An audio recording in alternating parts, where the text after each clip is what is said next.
Hello everyone, welcome to our YouTube channel.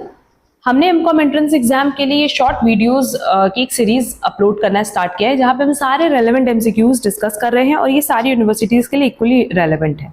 हमारा पहला question है, an advertisement to sell a thing by auction. अगर आप auction के थ्रू एडवर्टीजमेंट करो कि हम कोई प्रोडक्ट बेच रहे हैं, तो ये ऑफर कभी भी नहीं है, ये इन्विटेशन टू ऑफर है। किसी ने एक्सेप्ट किया, फर्दर अगर सेलर ने उसको एक्सेप्टेंस दी तभी वो ऑफर बनता है, अदरवाइज वो ऑफर नहीं बनता है। S and P go into a shop. S says to the shopkeeper C, let P have the goods and if he does not pay you, I will.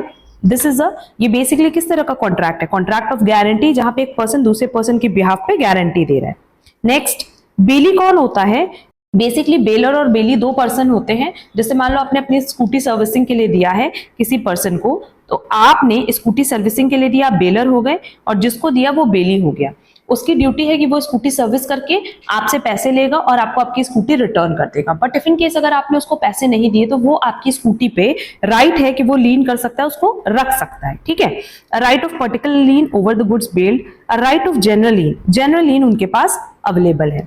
The doctrine of caveat emptor simply कहता है, let the buyer beware.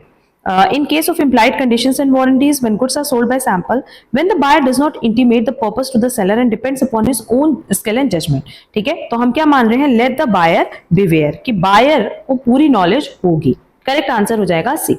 Which one of the following is India's central bank? सबको पता है कि reserve bank of India India का central bank है, तो correct answer हो जाएगा D. Next, a situation in which the general level of prices is steadily increasing. Inflation की बात कर रहे हैं। ग्रेशम लॉ हमेशा क्या कहता है? ग्रेशम लॉ कहता है कि जो बैड मनी है वो ड्राइव करता है गुड मनी को आउट ऑफ सर्कुलेशन, जो कि ऑप्शन ए में दिया है। Bad money drives good money out of circulation.